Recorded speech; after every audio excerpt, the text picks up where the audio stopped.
Let me ask you this question. So let's say you've got a toilet roll full of toilet paper, and every single day you rip off a piece of toilet paper. Now, after the first piece of paper that's been ripped from the roll, will you notice a difference? Probably not. How about the second piece? Do you notice a difference now? Probably not. What about the third piece? Fourth piece? Fifth piece? What I'm trying to get at is that no matter how many pieces of paper that you take away from the toilet roll, if you look at it every single day and judge the progress of the toilet roll every single day, you won't notice much difference, because the reduction in toilet roll happens at such a small, relatively incremental way and an incremental amount. It's only after a few visits to the toilet and sometimes a few days or maybe even a few weeks of using the toilet paper that you'll eventually be left with just the cardboard tube. Oh shit. You'll eventually be left with just the cardboard tube. But you didn't notice that toilet paper being removed day to day to day to day. You only noticed it after there was a massive difference and you needed more. So compare this to your fat loss. Now, fat loss actually happens at a slower rate than how you get through toilet paper. Fat loss happens in a very small, very gradual, very incremental way. It doesn't happen like that. You will not wake up one morning after being in a calorie deficit and going to the gym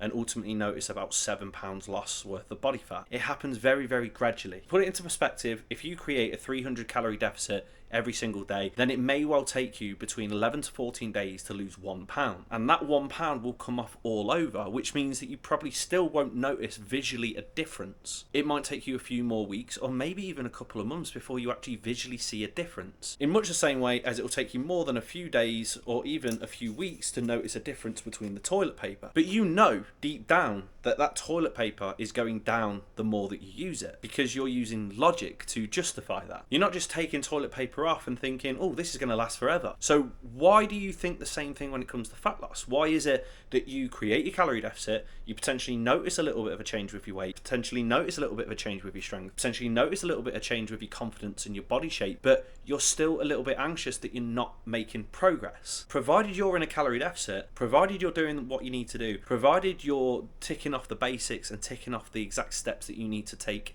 in order to lose fat, then even though you are not noticing a visual difference straight away, know, based on logic, that it is happening. It's just happening so slowly and so gradually that you're not noticing a visual difference straight away. In much the same way as a toilet paper, or in much the same way as if you go outside into your garden, look at a blade of grass and then look at that same blade of grass the next day, you probably won't notice a difference. Yet, because you know that biological growth takes place, you know that that grass is actually growing. What I recommend you do is take progress pictures. Take a progress picture at the start of your journey, then take another progress picture a couple of weeks or maybe even a month after you start your journey. Because if I took a picture of this toilet roll today and then took a picture of the toilet roll in a couple of days' time, I will probably notice the difference between the pictures, even though I probably didn't notice a difference as I was taking toilet paper away from the roll. Because there's a difference between the time frames in between the first picture and the second picture in which a process has taken place. So if you're struggling to notice any visual differences, even though you know that you're doing the things that you need to do, use pictures, rely on other metrics to determine whether or not you're making progress. Circumference measurements, pictures, clothing, how much weight you're lifting in the gym, how much more energized you are, how more confident you are. And if you do that, I guarantee that you'll notice a little bit more of a difference and you won't feel as deflated and shit about your apparent lack of results, despite the fact that you are making them. If you like this video, make sure you give it a like. If you've got any questions for me, make sure that you comment below, because I'd be more than happy to answer them for you. And if you want to catch any more free fitness or fat loss based content without any of the bullshit, as always, make sure you're either following my Instagram at k.p_health or subscribe to this channel. Peace.